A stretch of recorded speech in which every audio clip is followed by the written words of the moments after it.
Hello everyone, welcome back to Solve Your Strife. My name is Elena. I apologize for any drilling that's going on in the back. They're fixing the parking structure behind my apartment building at the moment.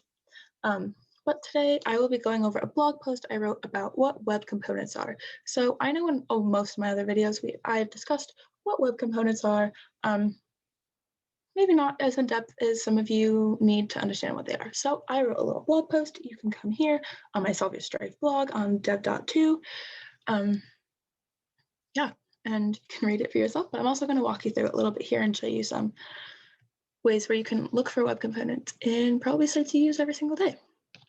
So web components are features that provide a model for websites, allowing for encapsulation and interoperability, I can't speak, of HTML.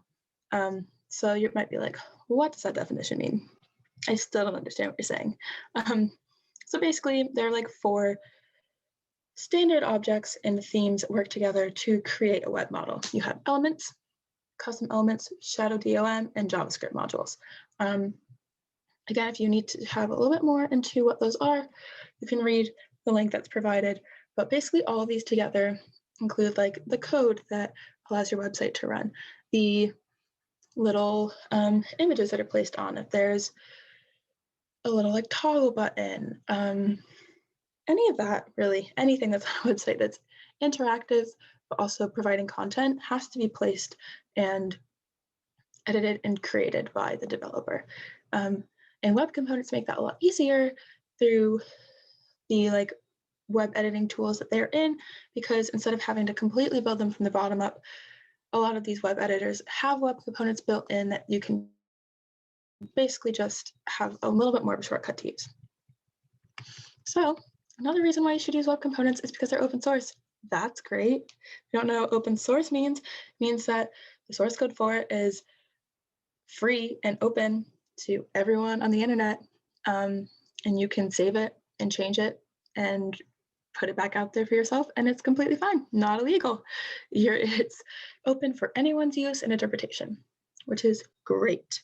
Web components are also custom. They can be used with like basically all sorts of code, and you can do whatever you want with them.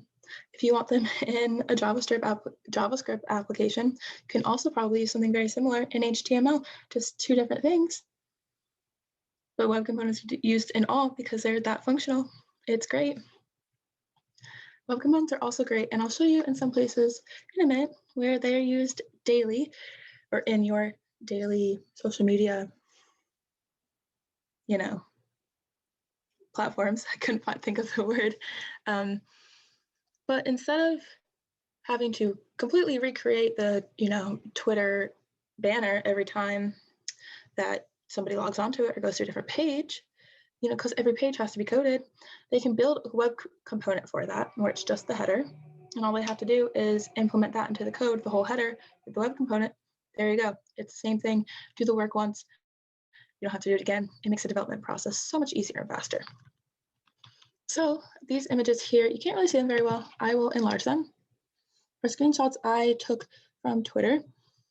So if you right click and inspect any website, you can look into the code, some of the code that's into it, more of like the user interface, how it's being displayed on your computer, not like actually the Twitter code, more of what is going on that you can see it.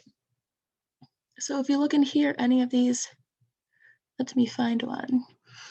Anything that says like ID equals any of those, or type equals text JavaScript. It's saying what kind of, how do I go back? We're getting lost. What kind of image it is that you have there. And if you inspect, that was the component for the header. I am getting all lost. I apologize so much, people. I also provided links where you can learn more about those. Then in here, we have one for an icon. So the icon that's used consistently over and over again on YouTube, again, you just can use that over and over again with a web component and not have to completely build it every time. And also, Adobe has this list of web components and how you can use them in Adobe, which is really helpful when using Adobe software because it's pretty complex and immense, and there's so much you can do with Adobe. So they have a whole part of an Adobe site. It's just about the open source web components. So if you want a button, here's how to use that. Use freezing spectrum web component buttons. It's just a really, really easy, great way. It has all of these over here. You want to know how to use a menu group. Here's how to do that in Adobe. Amazing. That's how you do the web component for that. So yeah, I hope you guys enjoyed this quick little video explaining more about web components. If you really want to know more, read the whole blog post I wrote, look at all the links I provided, and yeah, I hope you enjoyed it and have a great day, everyone. Bye.